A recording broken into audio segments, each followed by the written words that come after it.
to the Athletes in Motion podcast, From Race to Recovery, with your hosts, Tom Riegel and Kenny Bailey.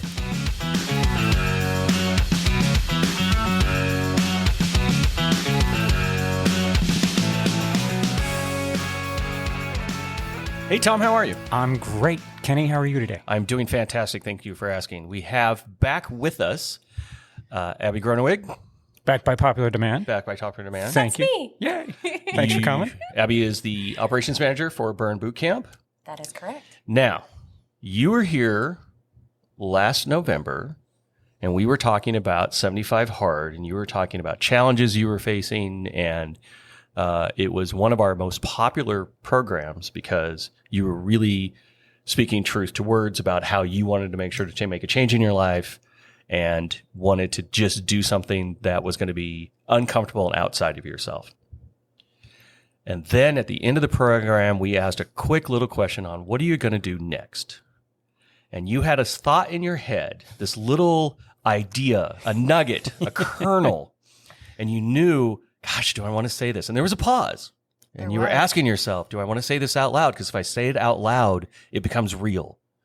If I say it out loud, other people are going to hear that and they're going to start asking me questions about it. What is the thing that you said? That I would do a triathlon. And what did you do? I did the dang thing. Yes. Yes, you did.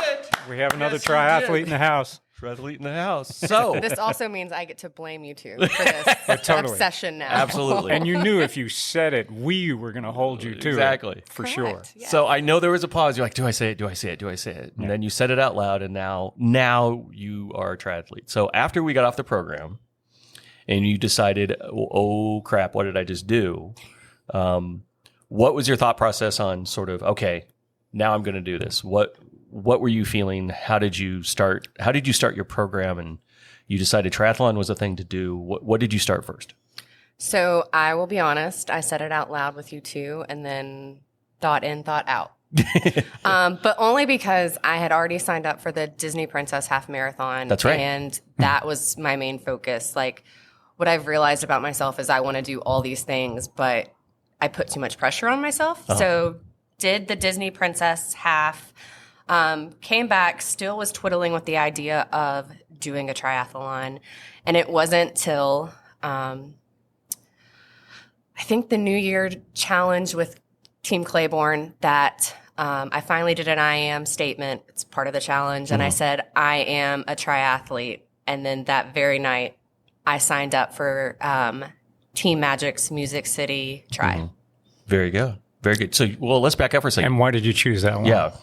I had heard a lot of good feedback. One of my members at Franklin is a volunteer for Team Magic, and he had told me a lot about it. Plus, it was local, so my first one, I wanted to be able to actually go scope things out beforehand and make sure, like, I fully knew what I was getting myself into. Yeah. And I did do that. I mean, I went and drove Ellington, knew where the elevations were, kind of scoped out the Cumberland, and kind of made sure I had my bearings going into it. Yeah. Good. That's the way to do it. If you can do it locally, Yeah. for sure, to be able to see that helps you process and deals with the anxiety and helps set your training up as well. So when you were thinking about triathlon, and which part of it was the scary part? Which part was holding you back? Was it the combination of all three things? Was it the swim? Was it I haven't rode a bike in forever? What was all the above? No, not all the above, which is so awkward because if y'all remember, also on that first podcast, I was like, I hate running. I'm not a runner. But obviously, training for a half marathon. Prior to the half marathon, I did a 15K in Nashville. So I had felt like at that point, like, oh, running's in the bag. Like, it's now my strength out of these three, things. But I really thought biking would be the hardest. Biking is what I was a little scared of. I thought the swimming I could grasp because I did swimming when I was little. I was on a competitive, neighborhood team. But swimming was the hardest thing for me.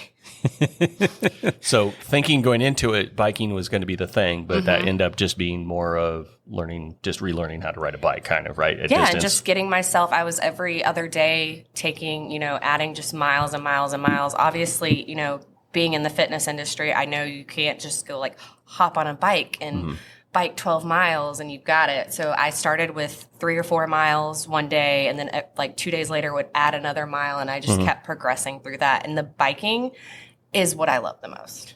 Nice. Interesting. Yeah. Yeah. And I think, well, that warms my heart. So when it came to the swim, you knew it was going to be like, oh, I've done it before. I'm able to do it. You're looking at your watch. I think it was like 5 weeks before the race. It was 6 weeks before the race. So I got a membership to the Brentwood Indoor Sports Complex, and I had been going like early mornings before burn, swimming a few laps. And I had reached out to my friend Drew, who also is part of the whole you should just do this triathlon. Yeah. And he met me at the pool one day. He was going to try to help me, show me freestyle. And I love Drew. He is amazing PT. But he was like, you just do this. And I was like, okay, but I feel like I'm doing this and I'm not really doing this. Yeah. And I walked away that day, like got in my car and was in tears. And I was like, what the heck have I signed myself up for? Yeah. So it was 6 weeks out. I messaged this man to my left. And I was like, Tom, I need your help. I can't do this. Okay. So we met, we did a Zoom, talked for a little bit, and we met at the pool, I think the very next day. Yeah, it was. I mean, like we had to get on it real quick. Yeah. So we met 2 times a week, every week, up until actually that Thursday right before the triathlon was our last session. Okay, so what was the plan for that? I mean, I would assume you don't recommend 6 weeks prior to a race. No. And let me say that there's very few people that can pull that kind of thing off, right? So I do a swim assessment with everybody first. We go to the pool, and I watch you swim, and I look at it, and then we talk about things that I'm seeing, and then I give you some direction to kind of work on things. How you process that direction and how you go through that tells me our learning curve, like how quickly we can do things, we can go through, knowing that we had a very short amount of time.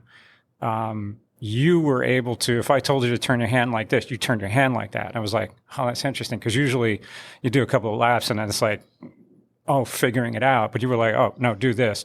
So we broke the stroke down to how you needed to learn, and went from that. And I got to tell you, I wouldn't have taken on anybody to do that if you hadn't been able to focus on those small parts right away. Like that said, okay, we can get here. It might not be pretty, but it's going to get done. And we kind of progressed from that point. And she did the homework. I mean, you did everything that I asked you to do, and we sat there and we just beat it into you. I am a good student. Yes. There you go. Yeah. So it's the Thursday before the race. What was your game plan?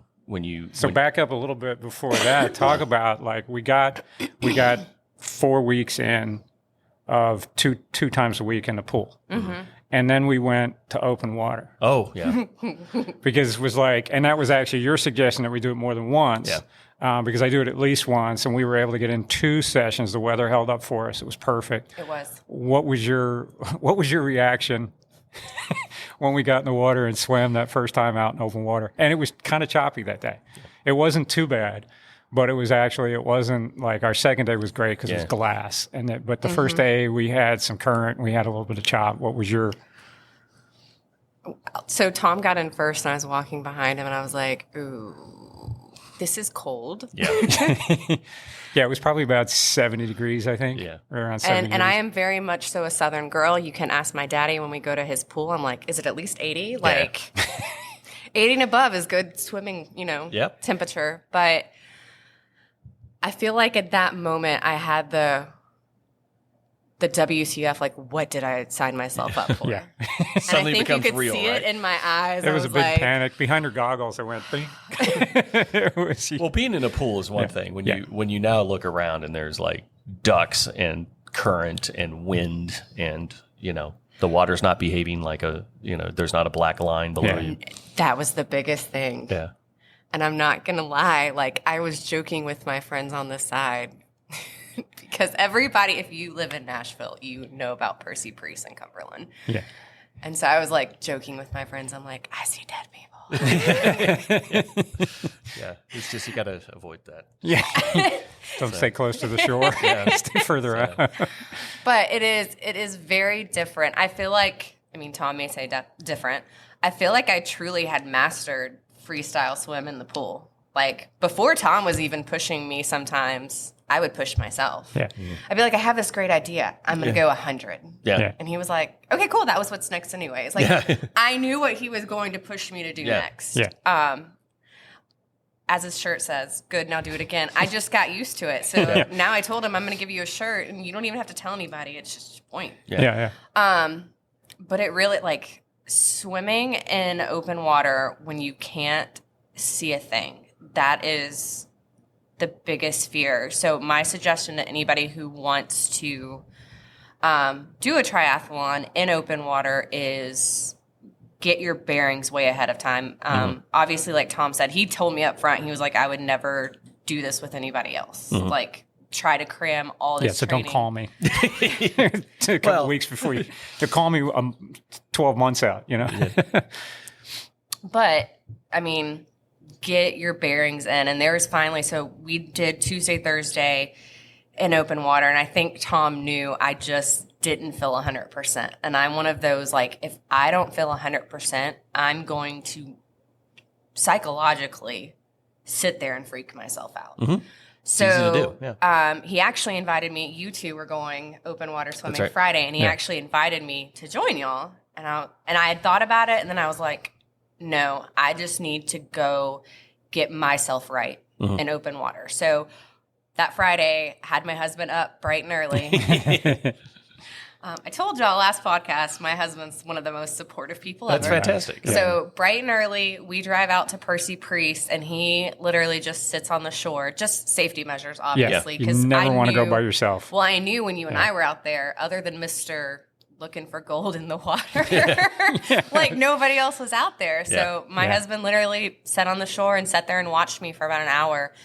And I worked on, my freestyle swim, but it was also like, okay, if we get into an poop moment, like, what are you going to do? So it was practicing all the things that Tom had taught me so that I didn't just stop and freeze in the water. I kept progressing and kept moving forward no matter what. Yeah. Yeah. And I think, the things that actually we have a friend of ours that posts on Franklin Roadrunners, and his post is forward is a pace. Yeah. Right. And I love that. That's great. Forward is a pace. Yep. You just need to continue to go forward. If it's crawl, walk, run, moving. if it's, doggy paddle, breaststroke, turn upside down and backstroke your way, just keep progressing forward. That's what you need to do. So. One of the things that we work on in the pool and in the open water was basically, I call them safety measures, like life-saving measures of treading water, doing breaststroke, doing things. What are you going to do when you need to regroup? Are you going to roll on your back? Or are you going to just, and it's that same thing. I call it relentless forward progress, right? Yeah. Keep moving forward. Keep whatever you're doing, catch your breath, gather yourself, but don't stop. Don't stay stationary, because it is a race. There is a time limit. There is things that you need to do, and you want to keep moving forward. The beauty of the Cumberland is that it is a river and it does have a current. Yep. So if you just pop up and you do a little bit of stroke, you're still going to keep moving, which is great. It's kind of nice that way.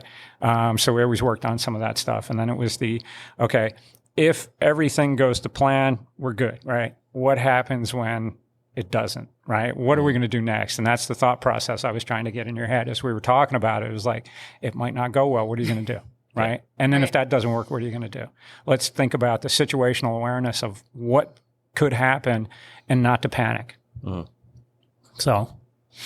It's very true. I No did good. panicking occurred. I did good. You did good. So now take us to race day. Yeah. So you're there. You're right before race day. Show What are you up. thinking to yourself? What's your mindset going into this? I feel like after dropping my bike Friday, hearing some of the stuff for the newbies and honestly being with my team, because there are several Team Claiborne members who came into town to watch. Like, I felt very calm and collected. I actually wasn't really nervous on race day. Good. That's fantastic. Which I think helps. And I think I purposely did things so that the nervous energy was gone on Saturday versus going into race day with it. I mean, I'm not going to lie. It's still a little bit of nerves. Obviously, first time doing this. That's natural. Yeah. But I don't feel like I was anxious as some other people who were around me. Isn't that funny? You can feel it, too. Like, I'm not that bad. Yeah. It sounds terrible to say, but you kind of feel better when other people are feeling worse to a certain extent on that, right? Or you're like, should I be panicking more? Because this person's over here just like going, Right. Then you start worrying about it. Yeah. And it was nice though, because I was with a whole, You had a crew. You had a crew with you. Oh, I did. Yeah, oh my gosh. Awesome. So, but even like, we can get into that because that is one of my biggest things about this is you need a support system. But waiting on the dock, because you wait there for forever and ever. Yeah. So they set it up by time categories, and I was like, I'm not labeling myself. Like, I'll just go towards the end, and it is what it is. I was with 4 other people who were this was their first triathlon. And so that was really nice because the 30 minutes we sat there, we were all talking. Yeah. Which was nice. And with swimming being where I felt like I struggled the most, especially because I chose to, be at the end of the dock. By the time I jumped into the water, there were so many more people around me at that point. Like the Olympic swimmers had all made their way up, but it was kind of just sitting there like, don't get nervous, don't freak out. Like the things that Tom taught me, just keep moving. Yeah. But it was nice, like being able to meet some newbies who were also there feeling the same. Yeah. And like I said, I didn't feel like overly anxious, but I think we all kind of felt the same jumping into that water. When you're jumping off a perfectly good dock into the water, then you're just kind of like, with everyone else chopping around. Yeah. Yes. So how did the swim portion go? It went well. Good. Didn't have a freak out moment. I kept telling Tom I knew I was just going to end up doing backstroke. Never once rolled on my back. It was a mixture of freestyle swim and breaststroke. Yeah. And that's what I did. Yeah. Last race that I did there, I did freestyle stroke and a little bit of breaststroke because I had the same thing. Well, and the breaststroke came in because, like I said, like by the time I jumped in, there was still a bunch of sprints. People jumping off, but then the Olympic had made it, and it like all of a sudden started feeling really crowded when you made that slight You were turn. in a pocket of a lot of people, and like for people who don't know the race, the Olympic distance athletes get on a perfectly good boat and go upriver a little bit further, and they jump off that perfectly good boat, and they swim down, and the sprint distance actually starts off of a dock that's a little closer. So the Olympic distance eventually catches up to the faster Olympic racers catch up to the sprint distance racers. And then you have, a whole cluster of people going down the side of the river, which is kind of There's fun. the irony, right? You have folks that are waiting on the sprint because they're not very good swimmers getting caught with guys that are, minimum minute are just like, doing a minute 20. Yeah. But the beauty of this race, the thing that I liked about the swim portion of it was that there's slight banking on the inside portion of it. So if you really were one of those swimmers that were challenged and having an issue, like you could get to a point, you get past the dock and you get, about halfway, you can stand up. You can come close to shore and basically, stand up, catch your breath, and get back in there and go again. And of course, they did a great job with a lot of the kayakers out there. And I saw a few people were hanging on the front end of the kayak to guide themselves and then heading off, being able to do that. You didn't have to do any of that, which is awesome. You sat right out in the middle where the current was better, and you pushed your way on down, and it was great. You just kept going. Man. Must be that really good swim coach. Must be that taught me so much. That's good. No, but it was like sitting on the dock and seeing people who just jumped off already grabbing the dock, and I was like, oh, poor thing. Like, well, yeah, I mean, there's I think what's interesting is And what I love about talking to you is there's a mentality there of, yeah, it's scary. Yeah, I may not know it, but I'm just going to continue to push through.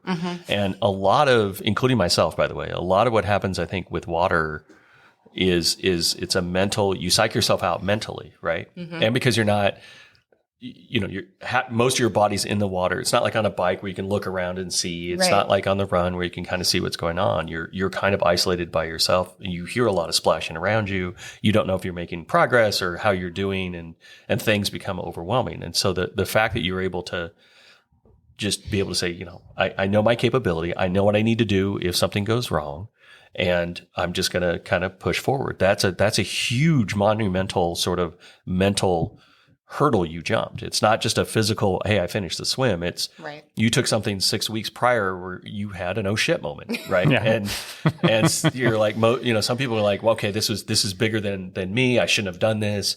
Now what I'm going to do, I'll do a duathlon. I won't do the triathlon or something like that. Let me guess, you thought about that. It's like, well, we just maybe they'll cancel this one. Yeah. So I think pushing through that is a big deal. I mean, that's something irrespective of what the time or whatever you did, And I want to say that stepping up to the line is a big deal as well. Had you not completed the swim, it wouldn't have been for lack of trying. Yeah. And that would have been fine. Right? That's still okay. That's perfectly fine. So you didn't complete the goal that you were looking for. Don't let that stop you from attempting it, right? Getting out there and actually getting off the couch, making the effort, putting in the time and work. And then should you fail, whatever the word fail means to you, so what? Exactly. Get back up and do it again, right? Yep. Or go, it's not for me, and walk away from it. It's fine, but you gave it the effort and you went through it. You were able to go through and push through and complete the whole thing, which was fantastic. I mean, so. Yeah. All right, now that we're out of the water, we're out of the water. We're out of the water. So you're coming off, you're going up the ramp, you're like, what was it like? Oh, thank God. Or, dry land, like. It kind of was. It really was like, I actually did that. Because that was my biggest thing, like you were saying, I just, I didn't want to put a time cap on myself. I just wanted to finish. And that was my main goal. And that's why I think I was so successful this first time. Yeah. And that's how anyone's first try should be. Yeah. It should be to get through and learn the process. You can practice it all you want, but until you get to a point where you put all three together on race day, it's like, oh, I could have done this different. I could have done that. I understand this flow better, and then you can go back, and then you can set some times. Like set a baseline and then go from there. Okay. So out of the water. On the bike. Up a steep hill. Up a steep. No, you've got to, right? Yeah, we're not going to leave out that steep hill. That steep hill was legit, was a right? very steep hill that we had It's switchbacks, right? You can't go straight up it. You have to switch back up. They zigzag. I'm like, what is this? Well, that way you don't fall. Yeah. I was really worried because Tom had told me, when you come out, your adrenaline's going, you may feel like you are drunk.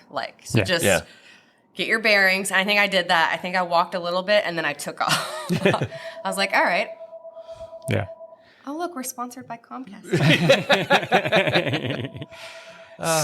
But one other thing that I had you do was we did a transition clinic for the beat team. Yes. And that was one of the things that I was doing the transition clinics is after we walked through the whole process and actually run through it once.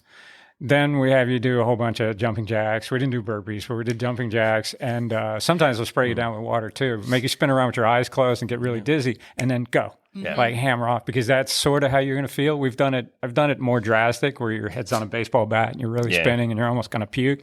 And it's like, that's what it feels like coming out of the water.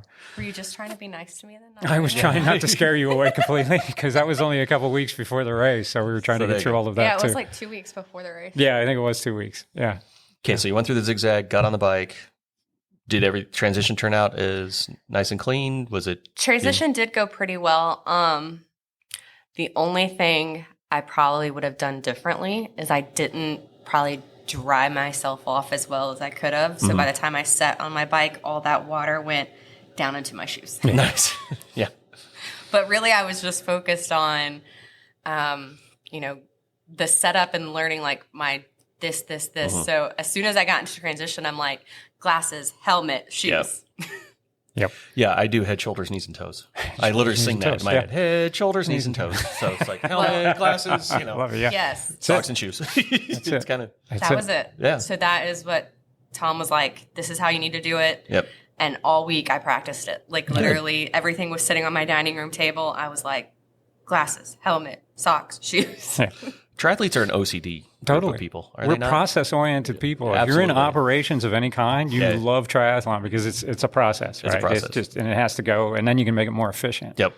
Then you lose the socks, and you realize why on the shorter distance races, all of that water dumps down, and you just go, screw the socks on the bike. I'll just put them on for the run. Yeah, there you go. I still like socks. So you're on the bike. Thank you. I love socks. I like socks. Love socks. But I probably should have dried myself off a little bit more because then I was like, should I just change my socks? Well, it's kind of funny how... Well, then you get the merino wool ones that actually pull away the water. So you find the socks that work for what you're doing. It's a process. Yeah, and what's funny is what you would normally do during a train effort, like, oh my gosh, I'm wet. So you'd stop and you dry yourself off. And then during a race, it's like you got snot coming out. Yeah, you don't care. It's just like, I'll deal with it later. Saltwater swims are brutal because exactly. it's complete nasal drain, and as you're on the bike, and if you're in aero position, there's no stopping it. Yeah, so and you're just out there, and we don't talk about this much, but it just drains out. You're just like rockets, whatever. You don't care. That's why you clean your bike well after. Exactly. So it's like, look, I just got to finish the race. I'll clean up later. Yeah. So you're on the bike. How you hopefully you left that transition in a good orderly fashion. You didn't try to blast it right at the beginning. No. I will say, thanks to, Tom's transition clinic, he was like, there's going to be a line where you can mount your bike, go further. And that was, I literally was crossed that line and everybody stopped. And I'm like, what are you doing? It drives me crazy. I can't move forward. So like I zigzagged through and then hopped on my bike. That was it. There you go. But I'm like, that's just rude. Yes. Don't be rude. Everyone queues up nicely behind and waits. And you're like, you do realize it's a race, right? Yeah. There's a time. But just keep going. And they're literally, it was like a line of people mounting their bikes right there. I'm like, Yeah. Yeah. Well, that's the line. Yep. They put a line. That's the line. It has to be here. So halfway through the bike, you're feeling pretty good. Was it longer than you expected? Was it the turnaround? I think it's an out and back, right? It's a fairly lumpy, not lumpy, but it's got a few. It's got some rollers, right? Ellington is a little sneaky. Yeah. But I was forewarned about that. And like I said, I drove it. So, my husband drove it and I sat in the car and I was took like, okay, copious notes. Yeah. Okay. So it really wasn't that bad. The bike is where kind of the sun was really starting to beam and it was getting a little toasty, but the bike was great. And I knew the mileage going into it. So that's ultimately the last 2 weeks. That's the mileage I was cycling every day. Okay. So pretty other day. uneventful in a good way. Yeah. Right. Okay. So you're into T2 transition. Sun's out now. Full force. That Got run socks course. full of water. Socks full of water. And it's not cold water now. And no, that's when I was like, do I waste 30 seconds and change my socks? But I was like, nope. Just going to go for it. So, and you've been, like you said, you did a half marathon before. So a 5K was going to be something that is well within your wheelhouse. But you just got out of the water, the dizzy, the T1, you just got off a bike. It was one thing to run a 5K. There's a completely different thing to run a 5K after you've done two other disciplines. How did you feel as you started the run? Was it like, miserable? Is this where you went, oh crap, triathlons are real? Or? Yeah. So I did not practice running much in my training because I was like, I've done a 15K, I've done a half, I've done all these 5Ks. Like, I'm not going to focus on that. And Tom kept telling me, like, days you're on your bike, as soon as you get off, you at least need to run a little bit so your legs get used to it. And I did not do that enough. Yeah.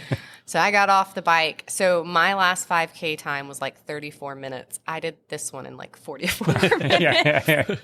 Well, it's not it's a different direct animal. sun, concrete, buildings. There's all around. not a lot of shade on no this shade course. whatsoever. Oh, there was right? no There's shade at zippo, all. You have an overpass, and that's it. I think. And we had relatively good weather that weekend, but that was Sunday. Saturday was perfect. Sunday, the humidity was kicking up and the temperature was kicking up. We were going into a huge heat spell and humidity spell. And that was, Yeah, it was starting to take its toll on people. Yeah, for I mean, sure. you're in a bowl of concrete. Is basically what It's it's just like. the radiating heat is something. So you get to the turnaround, you're thinking, thank God I'm at the turnaround. Yeah.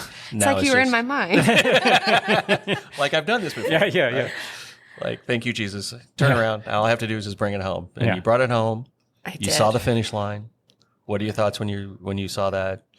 I ran my booty off when I saw that finish line. And I'm not going to lie. Part of that 5K, I walked because my whole body was just like, no ma'am, no ma'am. Yeah.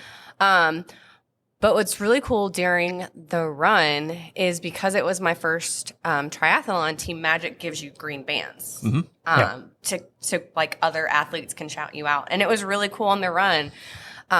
There are other runners who are like, let's go 7:57 and like shouting me out. I was like, okay, I can finish this. So like that gave me life to keep going. Yeah, and I think that's what's really cool about any community. Runners do the same thing. Triathletes do the same thing. If you know somebody that's doing something cool, if they're, like you said, the green band, I think it signifies that this is your first one. That's what the green band's for, right? And the community is cheering you on. Everybody. They don't care about your time, your age, whatever. They want to see people succeed. And whatever that means, but it's like, that's the funnest thing. Like, you got this. There was someone that came over from, I've heard it on a couple of occasions now, but there was one athlete that came across from cycling into triathlon.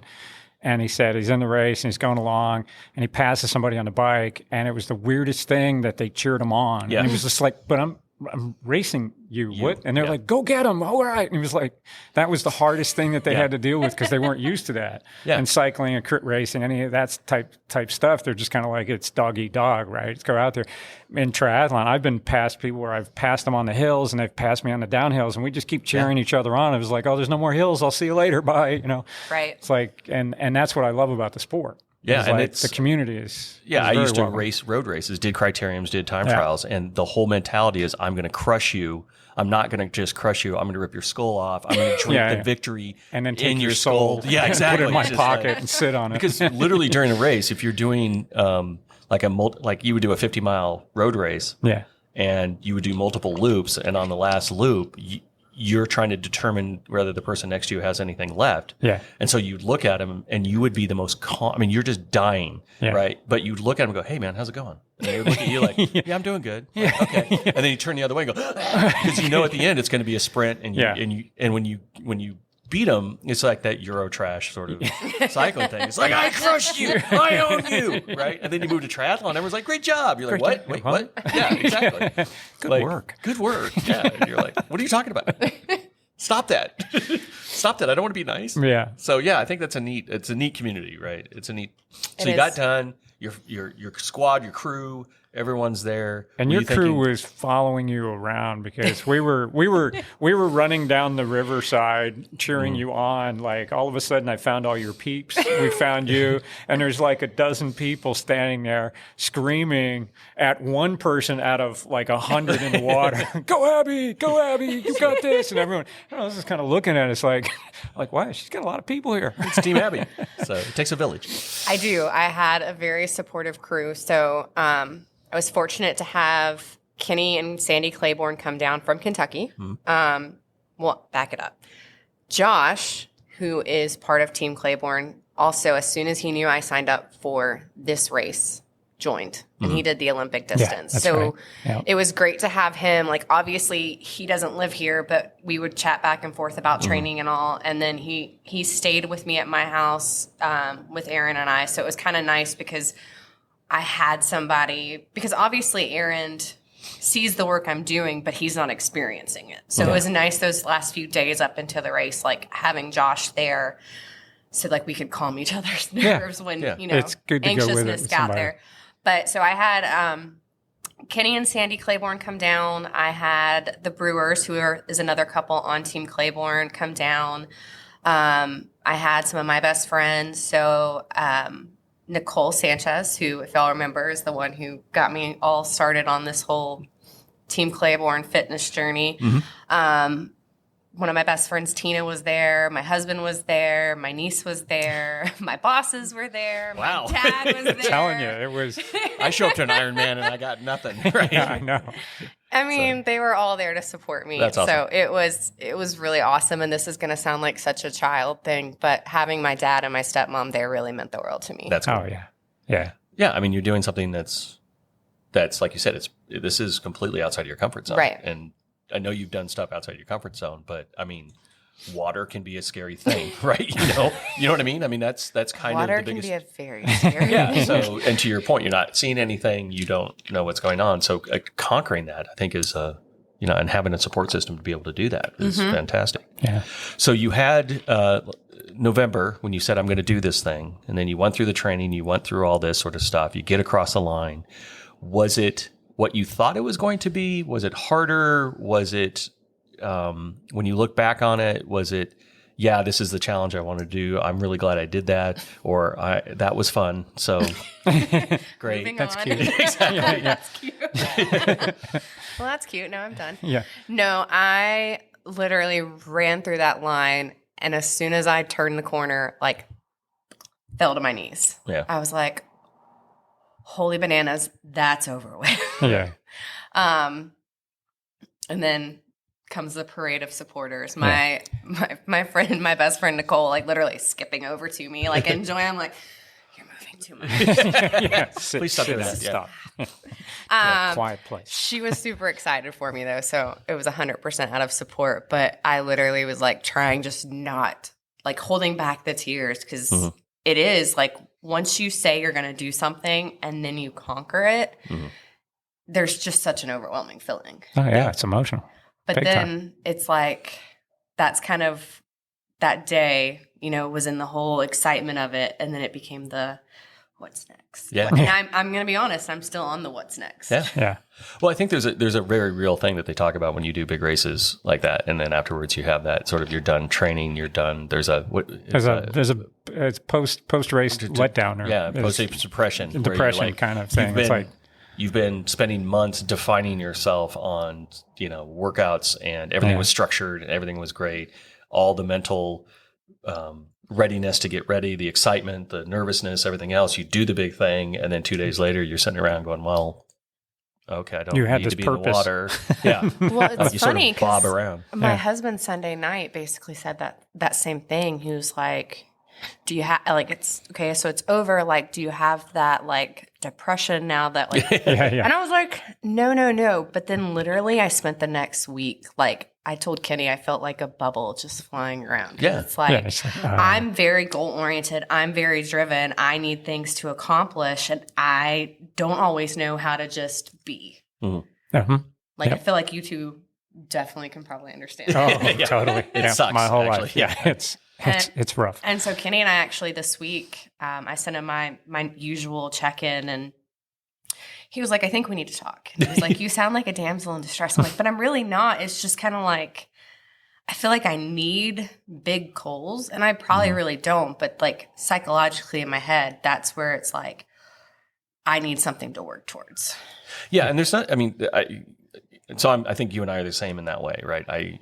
I say I need stuff that slightly scares the shit out of me in order to get up in the morning. Like there's something that's got to force me to like, if it's like, oh, I just want to feel better about myself, or, oh, I want to be in better shape. It's easy to skip stuff. If I've got a race in 3 weeks, and if I don't get my butt out of bed and into the pool, that race is going to be not fun. So if there's not something there for me, I have to do that. I found out I'm comfortable with that. I'm comfortable with knowing that that's just how I operate, that I need something to scare the crap out of myself in order to do something. And it's okay to be that. Right? Yeah. So maybe that's just that's an okay. It doesn't have to be huge every time, but at least something that it's taking all of that energy, like the type A energy that we have going through, and just being able to focus it a little bit. Like we're just pointing the beam a little bit instead of having it scatter all over the place. I think the biggest thing to take away from this is don't let those goals define you. Like that's where we get lost. And I think that's where people have challenges later on because they spend their whole life doing this and they're focused on these things. And that's what they define themselves on, whether they're a triathlete or wherever it is. And they get lost on that. And then you stay on that because then when you don't have that big goal, you're lost. You're lost. Like it falls off a cliff type of thing. And if you can't find that next goal to scare you and to go through with that, maybe you're... So don't do what I'm doing. No. But you don't define yourself as that goal. Right. That's the point to take away. Keep having those goals, have them, maybe push them out a little bit further, maybe stretch that instead of going through. I used to have a 3-year goal.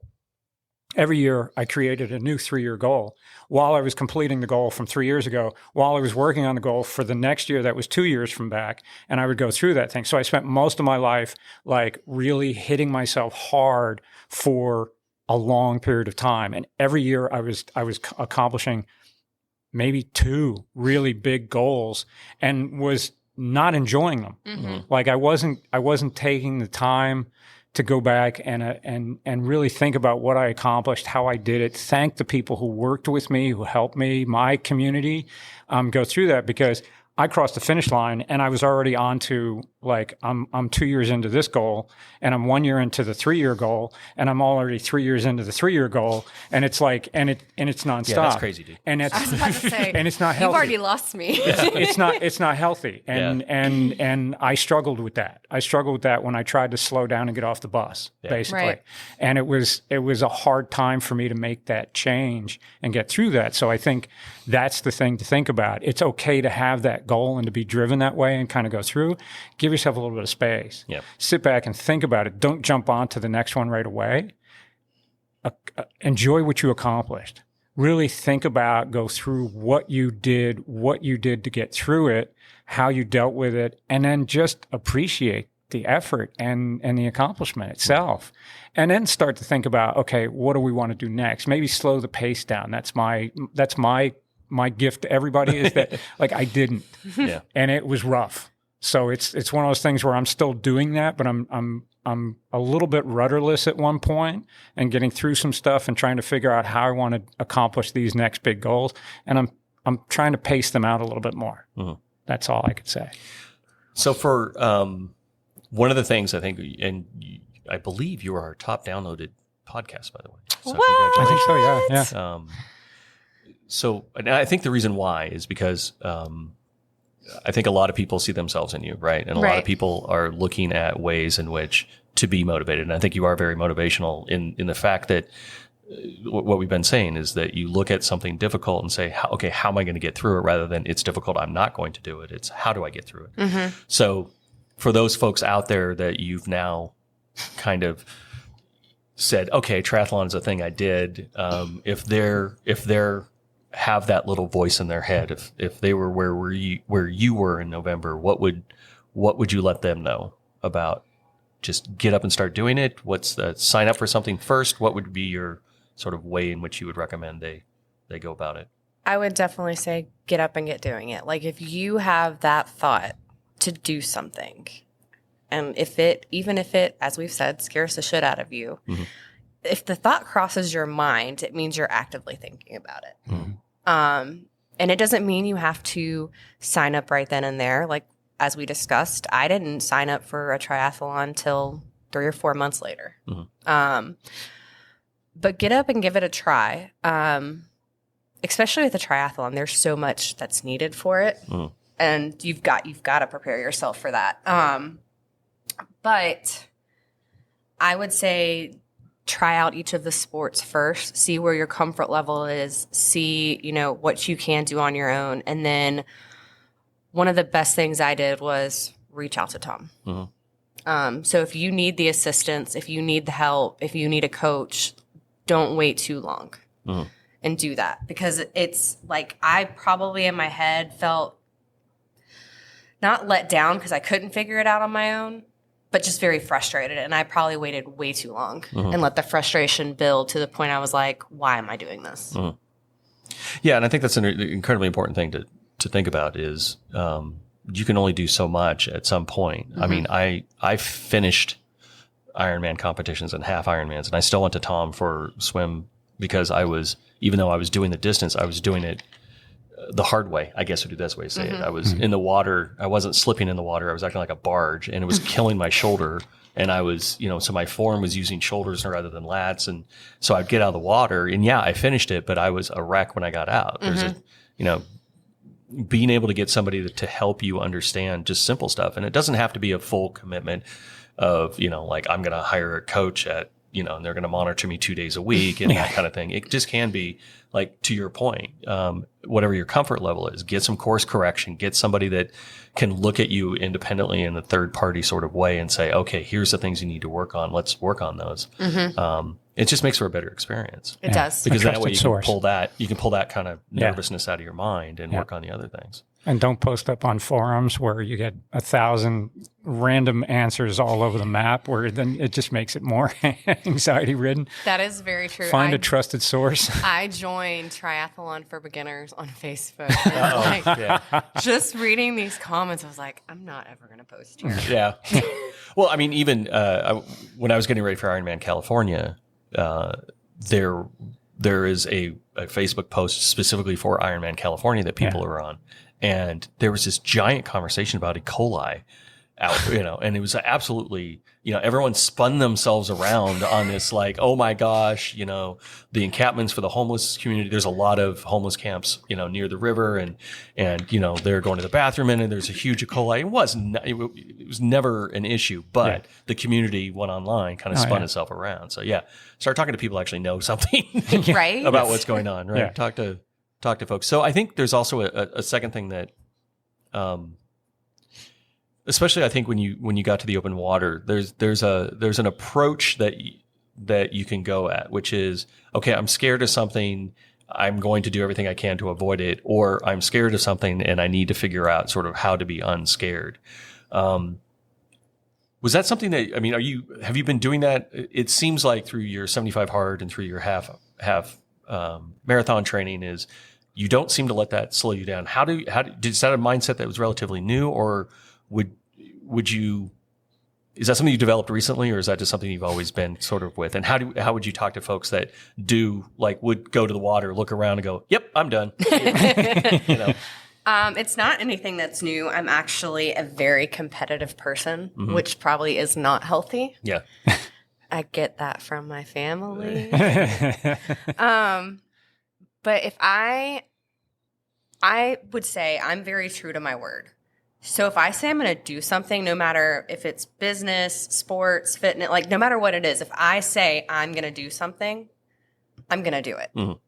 And that doesn't mean if I tell Tom I'm going to do something. It's more like if I tell myself I'm going to do something, I'm going to do it. I mean, yes, if I tell Tom I'm going to do something, I would do it. But it's more of having that, again, I feel like I said this last time, the conversations with yourself to get over those fears and to conquer it. I mean, you can do anything you set your mind to. Mm. A lot of it is your mind will talk you out of it. Exactly. So it's learning how to get over that challenge to where you're I can do a triathlon. Where are my challenges and how do I break through those challenges? Mm. What's the saying? Whether you think you can or think you can't, you are correct. Right. Yeah. Well, I think that's, our conversation on the last program, like you said, and the conversation on this program is you're physically able to do things. Mm-hmm. And you've shown that. And so what stops you is sort of, when it gets hard, your mind can do one of two things. Say, well, this is too hard, I guess I'm done. Or this is hard, I got to figure out how to make it less hard. 100%. Yeah. Everything we do, in life is hard. You just have to keep progressing and you have to keep challenging yourself. Mm. And don't let your mind tell you you can't. We all can do something if we set our mind to it. It's just getting over that fear, getting over the mental angst you have with yourself about it. Yeah. And I think that's fantastic. Yeah. So, exclusive here first. You're not doing this again to me. Okay. You have something floating in your head. Yeah. You haven't said it out loud yet. Actually, the only thing floating in my head was I was like, what do I do now? Maybe I'll do another round of 75 hard. And then Tom just said what he said. And I was like, All right, I feel like that was my assurance. I don't really need to do that just to have a goal. So Tom talked you out of the goal. Oh, no, my goodness. but Kenny and I already talked about it earlier this week. He was like, "Why do you want to do 75 hard again?" I'm like, "I feel like I need to be doing something." Yeah. And he was like, "But are you just doing it to do it?" And it's like, probably. He's like, "Then what's the point of doing it?" Yeah. Exactly. Like, you've already done 75 hard. You've already proven done to it a couple yourself you times. can do it. Right? Did you do it more than once? I started a second round, but I quit because it was summertime and I was. I had a friend who was like, "Let's go get Mexican and margaritas," and I was like, that really sounds That's good. really good. Yeah. Well, I think in all seriousness, I think that's what you're saying is absolutely true. That if your heart isn't into it, I mean, if you're just doing it because you think you should be doing something, Take the time to think about it. And that's when it's why hard. I feel like your little, whether you knew it or not, your little statement was like speaking right to me. Like, why am I gonna put myself through that? Especially because what I told Kenny the other day, it is hot outside in Tennessee. If y'all crazy. do not know. Yeah. So do I want to do a second workout outside every day? Yeah. Hell no. Yeah. But then it was like the other day, I didn't get home till 8:00 at night. I was exhausted because most days I get up at 5 a.m. or earlier. And it was like, there was no way I was going to do a second workout. Yeah. So I think it's just because I know that is a hard challenge and it's well worth it. But it's like, why do I need to do it again? But you want to give it your all too. You want to give 100% to the next challenge that you do. If you're going to choose one just to have something, and then you're not going to put 100% effort into it, it just doesn't make it worthwhile. Well, you don't have and then the you why, don't feel right? Good about it. It's your why that gets you through, right? If you don't have the why pretty your why? firm, Yeah. the hot days when you don't want to do something, then your why goes away. Yeah. And I think what's interesting when you were going through sort of, the goal and doing a goal or not doing a goal, one of the things also is it doesn't have to be physically taxing or like I've read, I've done this amount and now if I do a greater amount, somehow it's better. Yeah. Like it could just be taking on a new interesting thing. For example, I've done marathons, half marathons, done races, but what I've never raced before, never put a bib number on was a trail run. And I said, well, I know I can do the distance or it's a 25K trail run. That's highly technical. That's going to take a different set of brain power for me on, okay, how am I going to pay attention to this? What do you do in a trail run that's different than a road race? How am I going to train differently? Not that it's a greater physical challenge for me. It's more of hey, I've never done that before. Those are really cool. Why not go out and try that and see what happens and have fun with something? Like, wow, okay, I'll start running in different areas rather than just concrete. Again, it's not a physical, oh my gosh. And because I've never trail run, I have no expectations what my time is, right? It's not like a road race where I know what my times are before, so therefore I need to be faster. Yeah. Those are the kind of challenges that can be fun too. It doesn't have to be something where, oh my gosh, I turned myself inside out again. It could just be, hey, I've never done a Tough Mudder before, right? I've never done I've never done a kayak, race before. I want to try that or something. I don't know. Work with me here. Yeah. And Abby's looking at me like, what? I was like, what's a kayak race? Oh my God. Multi-sport is, actually you can go up to Bend, Oregon and you can do the pole pedal paddle where they start on alpine skis and then they jump on cross country skis and then they jump on a mountain bike and then I think you kayak part of the river and then you finish with a run. It looks fantastic. It absolutely looks fantastic. It looks fantastic. Okay. So when you signing up for it? I don't know. I have to fit that in. I have to figure that in. I was looking at that. We were looking up in the Bend area at one point, and I tripped across that race, and it was just kind of like, hey, this looks like. I just stumbled upon it. Yeah. So I guess my point is your goal doesn't necessarily have to be, and I know we were teasing you offline about Ironman because I sent her an Ironman tattoo. This is what's next for Abby, Ironman tattoo. Yeah. I mean, I would definitely love to do a few more like sprints and then get into the Olympic. But for right now, I haven't. So I did turn my 1-day membership into a year for USA Triathlon. So I do have plans to do another one. I don't know when. I have signed up for another half marathon because I haven't ran one since Disney Princess. So I'm doing the Music City. But other than that, I think what I've really decided is my goal right now needs to just be refocusing on me, nutrition. Because I did put on a little weight training for the triathlon because it's taxing to your body. Yeah, absolutely. So even though I was still hitting my macros, that's a lot to put your body through. And most days I was still trying to do burn every day. So it wasn't until like the last... There's a couple swim sessions where it was like, well, I did cardio this morning. It was like, oh, well, this is really going to suck for you. Exactly. Tom was like, can you please stop doing burn and then coming to swim? Like, if you want to do burn, swim, wait a few hours. Then go do burn. Then go do burn. Which I started to. I'm a good student. You are. Oh, speaking of good students, here's the question before I forget it. That. So, Tom, Not competitive at all, are you? you've got 2 of your clients here. Uh-huh. So the question is, Kenny goes, who's the better student? I'll answer that one for you. Oh, look, That's you. Absolutely technical you. issue. 100% you. Yeah. I actually texted a couple of friends of mine and I said, Tom's going to fire me. And they're like, what did you do? I said, well, I have a calf issue. And he says, look, I want you to bike on Saturday and Sunday. Don't do a run. Just bike on Saturday and Sunday. And so what did I do? I woke up Saturday, went to Harlem Farm and ran. And about 2.5 miles into it, my calf cramped up, and then I limped my way back. And they're like, why did you do that? I said, I don't know. It felt good at the time. It felt fine. So yeah, I'll concede that easily. You are 100% better than I am. I am not a good student. I am impetuous. You're both, I don't listen. You both have the same personality type of driven and want to set goals and challenge yourselves and go through. Kenny just goes... Occasionally, he'll be like, "No, I don't want to do that." Off the beaten track. and disappears off a different way. I just don't want to do that. It's like, no, I'm not feeling that today. Oh, really? Okay. Well, and that's honestly, I think the biggest challenge I have is, and this is in competitions and everything else, is if it calls for, like, let's say I have a 2-hour bike session, and if I don't feel I can go all the way on that, or like hour and a half, whatever, if I don't feel like I'm going to be really good or compete at that, I'll just stop.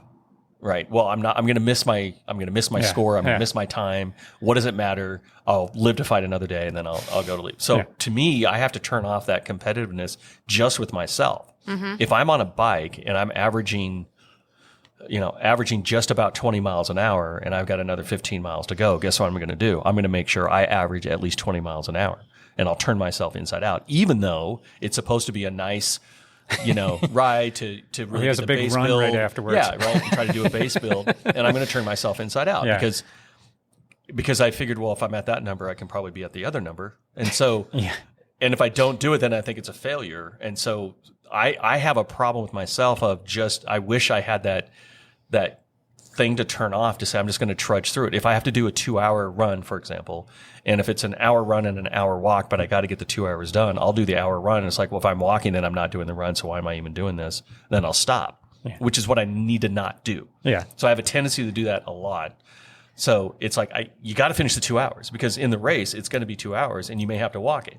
But if I start walking, I'm like, well, I'm not going as fast as I'm supposed to be. This isn't what I'm supposed to do. So now I'm just going to be done. Yeah. And I just need to stop myself from that. So I'm a terrible student. You're telling me that my next tattoo should be an Ironman. I'm telling you that right here on your arm. Yeah. What was it we said? Forward progress is still progress. Yeah. Forward is a pace. Forward is a pace. Can you get that tattooed on your arm? I'm going to have to, because I think you're going to have to, Yeah, because I'm or do I need to make you a shirt? Yeah, because the running joke, I think, for anybody, like when people ask you about like Ironman, like, oh, what's your goal for Ironman? And I'm like, well, I'm finishing is my goal. Like always finishing my goal. And then a half a second in my head, it's like, well, unless I get, I want kind of like a 12 hours. And, it's just like every single time, it's like, well, finishing is the goal. But if I go over 6 hours on the bike, I'm a disappointment. Like, so that competitive thing sometimes is a detriment. And that's a part that I'm trying to work on as a good student because I'll simply just, to Tom's point, I'm like, I don't want to do it. And be like, well, I got to say, working with you in the swim last year, that's when we first started working together and was getting the swim going. You were definitely focused on that. Yeah. And you were really good because we had to get through a bunch of mental blocks and things on that. So we're sitting in the middle of Percy Priest Lake, just floating, kind of sitting there as we're trying to talk through, like, what is your mindset right now? What are you thinking about? What are you telling yourself? How do we change that narrative to something else? And we would be out there for 5 minutes or more, and then we'd start swimming again, and then we'd stop, and then we'd go through the same process again. So there was a huge hurdles, but you really focused because you wanted it. And you were willing to do what it took to get through that point. So, and then your swim, the process worked, right? And then you trusted the process, and all of a sudden your swim got better and better and better. Yeah. So I finished an Ironman, finished a couple of halves, and then I, for some reason, turned into panic attacks in the water. I have no idea why. I just started getting panic attacks. So even seasoned people, it happened. And I regressed back into a panic attack where I would get in the water, and especially during a race, I would be like, there's people around me and I'm not going fast enough. And then my heart rate would crank up and that kind of thing. So I have to mentally get myself through. And the funny part about it, I'm going to, pardon my French, but we're out there and we're coming back, and it's kind of, we're about 1,000, we go 1,000 out and 1,000 back, and we do that a couple times. And I'm coming back and I'm getting tired, and we're bobbing in the water, and I'm like, God, I don't know if I can do this. And Tom's like, looks at me, he's like, dude, you're a fucking Iron Man. And I went, yeah, I am. And then I went. Yeah. So it took that, right? Yeah. It was like, yeah. So You've already done this. Yeah. And that's what I envy about kind of the way that you approach things, right? I look at you as an inspiration because I need to be able to push through those things that are hard and be able to do that and tell myself it's okay to do that, right? I like surrounding myself by people that have that capability to say, I'm willing to put myself out there, and I don't know what the outcome's going to be, but I'm going to try it. And if it's hard, it's hard, but let's push through it. So, I mean, you don't know what you don't know until you give it a try. Yeah. Yep. Yeah. And then just kind of be able to do it. Yeah. Wow. This turned into a Kenny therapy session. Thank you. It did. But yeah, you're definitely. So to go back to your question, yes, you're absolutely the better student that I am. I suck as a student. 20 minutes I've been through later. 6 coaches. Yeah. I go through a lot of coaches because they're like, I can't impossible. So I will say, when I signed up, I was like, I just want to finish. But then I had been talking to Kenny Claiborne, because at that time I was still like working with him directly with like nutrition, and that was my main goal, body composition. And I was like, do I want to sign up and do this as like a weight class versus an age group? Yeah. Right? Yeah. And the weight class, I think it's Athena, you have to at least weigh 165. And at the time I weighed like 172. And I was like, am I going to lose weight during training? Am I not? And he was like, you just need to do age group. We don't know what your weight's going to be. And then I made the mistake once I finished and looked it up. And had I done Athena, I would have placed third. And I was like, why didn't I do that? Yeah. But you know what? Because that didn't matter, right? yeah. The goal was finishing. The goal was finishing, but then you look Then you afterwards look. and you're Finishing like, on the podium is "Man, always better. how cool would it have been on my first time Yeah. if I... Well, and that's a motivation too. I mean, it's, I finished a triathlon. I think we did waterfront, and I finished, and the guy in front of me was 6 seconds in front of me. And when there's 6 seconds, you're oh, 6 seconds. Like if I just would have, anyway. Could have made So that. it's kind of fun. But cool. Anyway, So what's next? What do you got going on now? What's happening with Burn? Anything else we need to cover? We covered a lot. That was a good one. We have covered a lot. Personally, what's next? It's just trucking along, learning to get comfortable with not having big, scary goals. Yeah. I'm going to focus on macros and nutrition, preparing for our Team Claiborne Day at First Form. So once a year, Team Claiborne gets invited to First Form's HQ. Nice. So there will be tons of us up there in August. Business-wise, Burn is still offering 7-day trials. And I think you two still both need to come try Burn. I have to swim, bike, and run. That's what I have to do. And he has some strength workouts on there too that he just ignores. I'm not gonna do it. I know. I need You to do know how important I know. strength Yeah, is I do. to running, Trust me. And biking, avoiding and injury. swimming. I know. My PT's telling me that right now. Like, the reason why your calf hurts. Yeah. You don't lift enough weights. I don't lift enough weights. Yes. Absolutely. Well, after this, I'm going to go do arm day at Burn. There Would you you go. like There to you go. join me? There you go. There you go. Wow, look at the time. Yeah. All of a sudden, you have to do something else. I got a thing with a thing. I think, and, I gotta open this business up. yeah, something like that. People want smoothies. There you go. Nice. Well, thank you so much for coming on again you. and sharing your story. It was awesome to Yeah. work with you. That was fun. That really was. No, I appreciate you taking on such a project. I am a project. We're all projects in our own way. We all have our own thing. So, thank you everybody for watching or listening. If you are just listening, we have a YouTube channel. You can see our beautiful faces. Hopefully, the video is getting a little better as I work with it. But subscribe to the channel. Give us some feedback, thumbs up, 5 stars, whatever it takes. This helps the algorithm get out to more people, and we can expand and get better at this whole thing. So thank you so much. We appreciate everybody. Thanks, Kenny. Thanks, Abby. Thank you. And we'll catch you all on the next one.